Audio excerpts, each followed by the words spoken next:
Okay, in this video we are going to talk briefly about a new subject, something we haven't talked about before, which is the shader editor. And I am going to start working with the shader editor with sort of real basic objects. So I'm just going to start with a sphere, and a sphere already has mapping. I'm going to show you that mapping real quick just so you're kind of familiar with what's going on. But what happens when we texture something is the texture, the 2D, just standard image, is going to get mapped in a specific way to your object. So these are my UVs, and this sphere is packed really, really very nicely into my my square that represents the position of each of the pixels relative to the position of each of the vertices. So let's say I grab a UV, and we're not actually going to be UVing right now, but just sort of to illustrate what's going on. So if I grab all of those verts, you can see that those verts are selected on my sphere as well. So anything that's in this area on the image that I map to my sphere will show in this area on my sphere. So we're not actually going to deal with that though. We'll just go back to object mode, and I'm going to go right into the hypershade editor. So this guy button up here, my hypershade appeared off screen because that's kind of where I usually start working with it. You can build or you can create material or a shader a number of different ways. The way that I'm going to do it this time is by assigning a new material. So I just do that right click the way you have to do, edge mode or face or whatever. And I just click assign new material. It's going to bring up a dialog box, and I'm going to double click blend, because in this case what I want to have is a material that has both sort of light reflections as well as standard surface diffuse reflections. So the difference between that is, if you look in here, let's just blow up this window a little bit. So if you look in here, that's my sphere, or that's a sphere that represents what my texture will look like. It just happens to be a sphere, by the way. The fact that I'm working on a sphere and it's displaying what will be my material on a sphere is a coincidence. I could be working on a shader ball or cloth or whatever. I tend to prefer working on a sphere so that I can get a really reasonably good indication of what it's going to look like on sort of a uniform surface. So I always work with spheres. So this is my diffuse color. So that's just color there. If I bring it up to white, then the ball is really bright. If I take it all the way down, it's black. You'll notice that it still has that highlight. That's what I get with the blend. The blend gives me that shine even when I'm working with like a black object. And so the controls for the shine, there's two or actually three different controls for the shine. One is eccentricity, and this basically is just how sharp your light reflections are. So how smooth your surface is, essentially, right? Sort of a frosted glass might have a pretty broad shine, but polished glass, something you've just Windexed, or maybe a chrome ball, will probably look more like that. And actually, I'll switch to mental ray, and you can actually see that the reflections are super shiny when I have it up like that. Unfortunately, blends don't have all of the options. I can't fuzz out the the reflection when I bring up the eccentricity. That's a different material, but I think you probably get the idea of just shiny versus not shiny, polished versus sort of rougher microtexture. Anyway, so the specular roll-off is, it's actually a little bit weird. It's kind of supposed to be your intensity, or the intensity of your specular reflection. It doesn't exactly behave that way all the time. For instance, if I have really high reflection and my specular roll-off is set to 0, I still have a little bit of specular in here. It's just there's no specularity in the center, where there actually probably should be more specularity than outside. So if you just want your specular highlight to be off, you can either just use a Lambert, which has no specular reflection at all, or you can just take your specular color to black. And if it's black, then it just means it's not reflecting. I actually tend to leave this at white and then just turn my roll off down a little bit. I feel like I have more control that way, but it's just preference. So anyway, let's get back to what we were doing, which is texturing this ball. And the ball, I'm going to texture as a planet. So reflectivity, the reflectivity doesn't matter. We're not actually going to be dealing with the reflectivity, but the reflectivity, the difference between specularity and reflectivity is that your, these three options, eccentricity, specular roll-off, and specular color, those all deal with only reflections of lights in your scene. So the lights in your scene will reflect through your specular shading. They will not reflect in your reflectivity. Your reflectivity only shows geometry or other objects in your scene that aren't lights that are visible in your scene. So anyway, so what I'm going to do now is I'm going to start making this list actually have things in it. So I want to make sure that I've got a color, or so that I've got a difference in color, so it's not just a flat color. So I click on that little box here and it's going to bring up my dialog, which it did. And I click on File because I want to put a texture map into my color channel. And so while I have File selected over here in my little sort of shader node editor, I'll go to File, and under here I have Image Name. I'm going to click on that. I'm going to find my my image, which I have in my, this is actually my Maya projects default directory. That's the default setting for project files, and we can talk about that if we have time at the end of this video. But so I happen to know that I've stashed all of my planet images that I want to use for this into my images folder. And let's see if we can find Earth map. That looks about right. That's probably Earth, I think we can assume. And actually, real quick, I'm just going to close the shader editor so you can see it's applied to my object, but you can't see it because I don't have textures on. I tap 6, and now you actually see the little dialog here. Shaded display with texture maps is now on. So back to the shader editor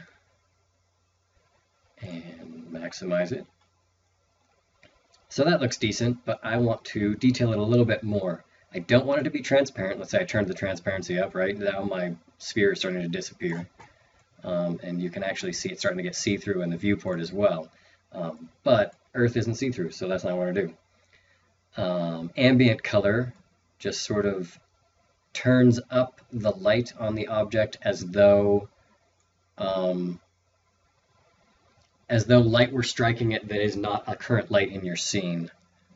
So I'm not going to use the ambient light because in space there's almost no ambient color. There's no sort of bounced light from your wall on the Earth. The Earth is really just illuminated by the sun. But there is going to be incandescence. So I'm going to grab another file and I'm going to map my incandescence to this file, Earth Night. So this, you can see the East Coast here and the West Coast and the Panama Canal down here, South America, etc. So this is just what the Earth looks like at night from space. It's just lights of cities.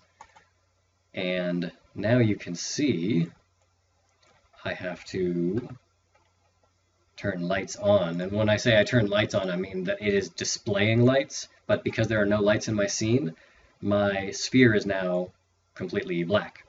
And actually, just for kicks, let's turn up the ambient color, and you can start to see that it is lit even though there are no lights, but I'm going to leave that off. So this is Earth from space. I'm going to turn off my grid real quick.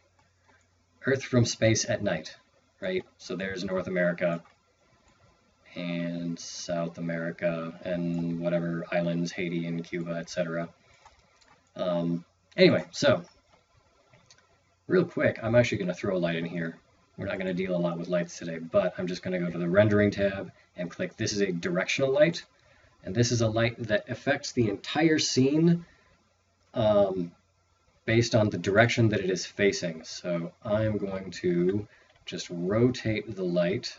So now the light is facing sort of down from my perspective, and when I move around it, the light doesn't follow my view, the light stays in place, or the direction of the light stays in place. So anyway, let's go back here, edit more stuff. This directional light I don't need. So what I'm going to do, when you start building things and you are making objects in Maya, if you're in your sort of node editor here, a lot of times it'll just start appearing. If you want them to disappear, what you'll do is you'll grab, say you'll grab your blend up here, or you can grab the blend in here. As long as it's selected, then you're going to map input and output connections, and it's going to just reorganize your node editor here only with the things that you have attached to that blend displayed. So I haven't deleted the light, but it's no longer visible in my display here. Anyway, so we've got the diffuse set. You can actually change your diffuse settings here. You can sort of change the intensity of them. 0.8 is what Maya starts with at default. You can turn it up or down a little if you want to kind of tweak it. I almost invariably just leave that at its default. Anyway, so now we're going to move on to our specular color. I want my specular color, right? Sand is not nearly as reflective as water. So I actually want to have another map that describes the surface based on what parts of the world are reflective. So I'm going to grab my Earth Spec 1K map, and that just shows that it's white where it's reflective and it's black where it's not reflective. And I'll open that, and now let's go back over here, and you can see that the Earth is still really shiny, but only in the oceans. The rest of it doesn't have much reflection, and that's not exactly how the Earth's reflectivity works, but it's going to be close enough for now. So what is the last thing we're going to do? The last thing we're going to do is bump map it. So I'm going to actually go back up here to my bump mapping, and I'm going to click on my little file, or my create a new node. I'll create a file, and in this case what it's done is, let me actually show you, it's made more nodes this time than it did previous times. So this time it has a bump 2D node between the file and the input, and that's because bump and normal mapping are all sort of managed in the same input in the blend material. And in this case, I'm using a black and white bump map, so I want it to be set to the black and white setting. Where's my bump map? Here it is, Earth Bump 1K. And now you can see here it kind of just popped everything out a little bit. It started adding shadows where there were none before. And if I go in here, you can see that it kind of looks a little bit like there's mountains in there, but that effect is actually probably too intense. So I'm going to take it down a little bit. I'm going to go back into my blend node over here, and I'm going to find bump. And actually, it's not in blend, it's in the bump node itself. And my bump depth, I'm going to take it to 0.1, and I'm going to have a look at what I've got. That looks all right. It still looks probably, this is probably too mountainous. This is probably much steeper than those mountains actually are. So let's do 0.05. And still too high. I'm going to slide this over off screen so you can see the changes as they happen here, as opposed to just see the number that I'm punching in, because I'm going to be saying them out loud anyway. So I'll change it to 0.025, and it knocked it back even a little more still. Let's try 0.15, and I think that looks about right. It should be really subtle. You should almost not be able to tell. I'm sure lots of you have heard the statistic that the Earth is actually smoother than a ball bearing. So in this case, I want my bump mapping to be pretty subtle. And actually, as high as it is set right now, is probably still higher than the real Earth is, but I don't want to totally lose the effect, just for illustrative purposes. And I'm going to do another thing. For kicks, I'm going to animate this guy moving 360 degrees.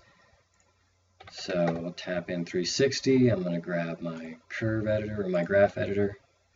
I'm going to frame the curve, and with it selected, I'll just linear tangent everything. And the reason I'm doing that is because I don't want it to speed up or slow down at the beginning or the end. I want it to just loop nicely. So now I've got this lighting change that I can just scrub along my timeline.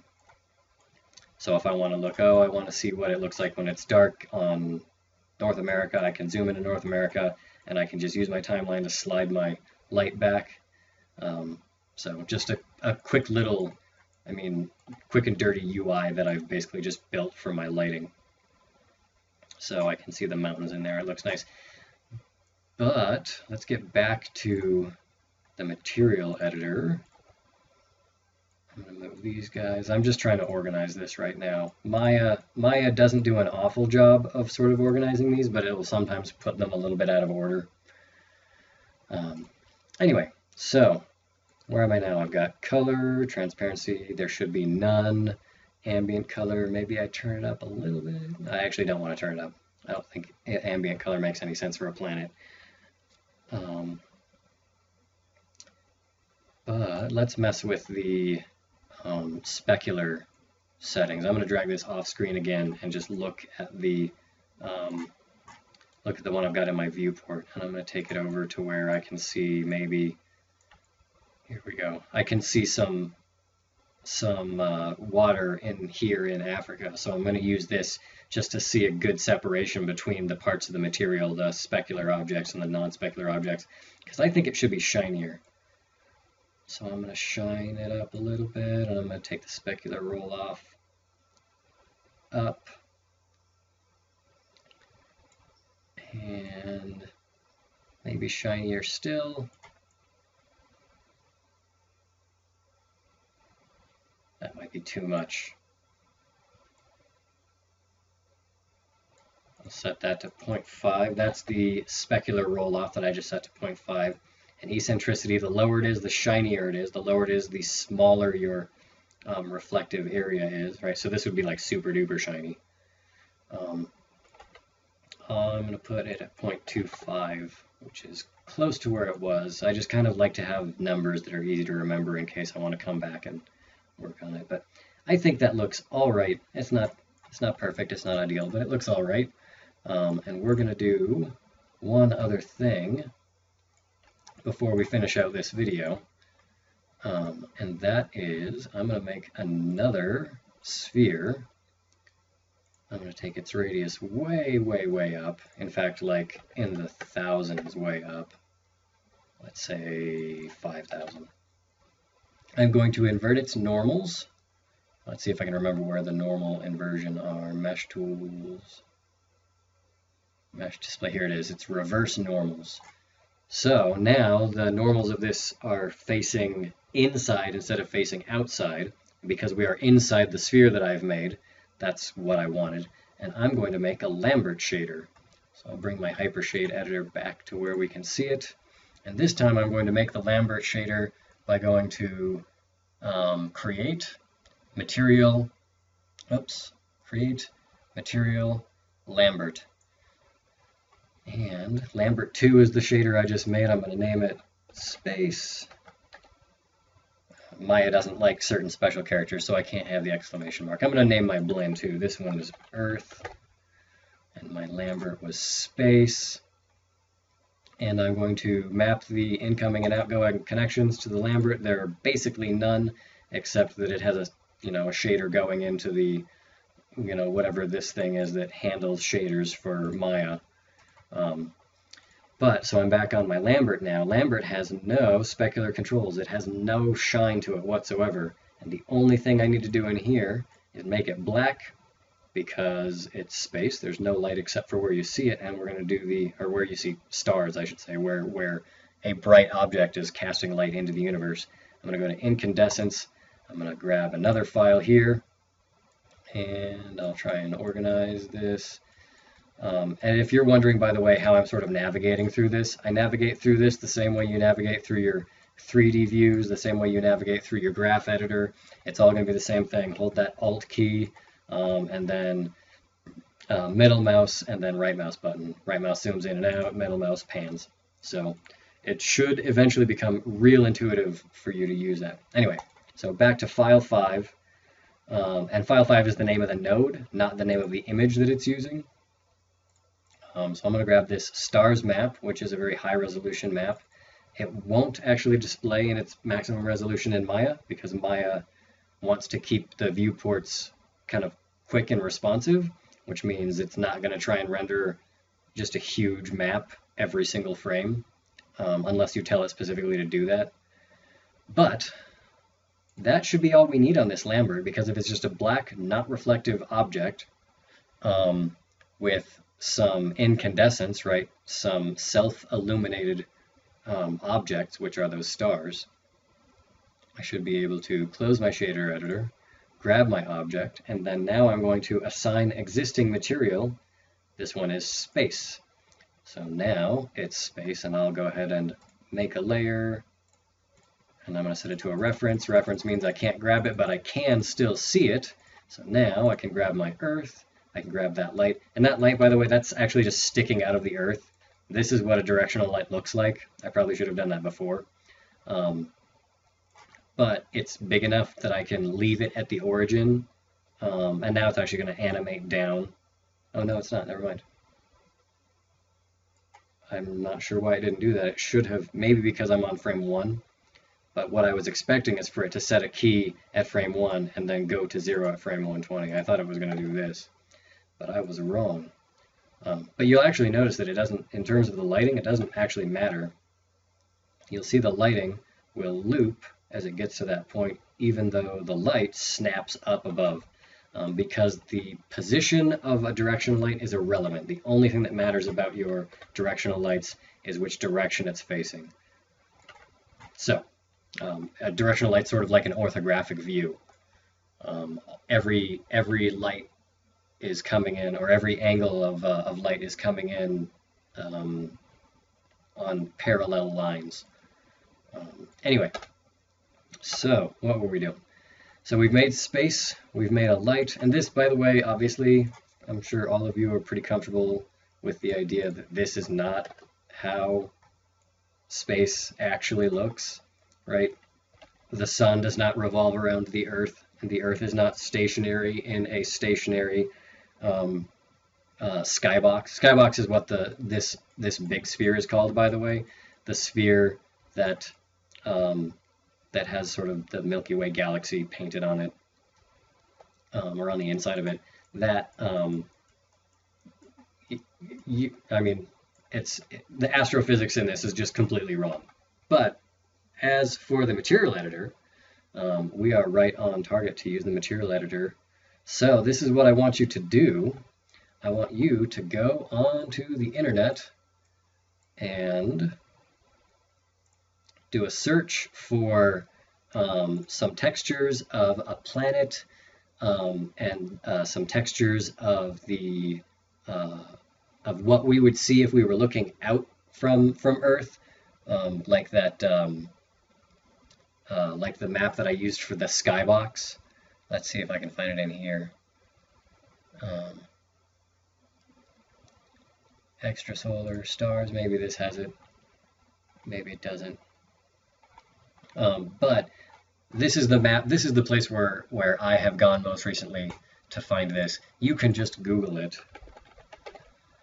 if you can spell Google. Oh, it autocorrected for me. So, planet maps 3D, and now you can see Planet Pixel Emporium. I could go here instead of the place where I went first. So I'll click on planets, and looks a little bit, here we go. It's a little sluggish. So earth texture map. Oh, I guess you would buy these ones. Or maybe that's a donation. Here's a color map. Yeah, so I could open up this earth map 1K. This is actually probably where I got some of the maps that I used. Yeah, in fact, I recognize some of these images. But it's got moon textures, and it's got Mars and Jupiter, etc., etc., etc. So anyway, just do a Google search, find some maps of planets, make 1 or 2 planets, and see if you can build materials for them that you think look good, and are sort of a realistic representation of how the light behaves around them. And we will talk more about the sort of functions of specularity and bump mapping, diffuse maps, and specular rollups and all that. We'll talk about more about that in class. But for your homework, just slap a sphere into your scene and start sticking some planet maps on it. And make, if you want to do extra, maybe make the galaxy skybox that I've done here, so that no matter where you're looking, it looks like you're in space.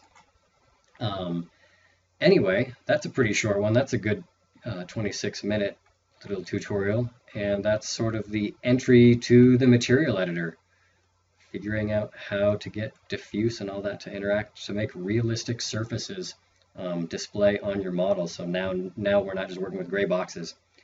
But with that, I'm calling it, and I will see you guys in class.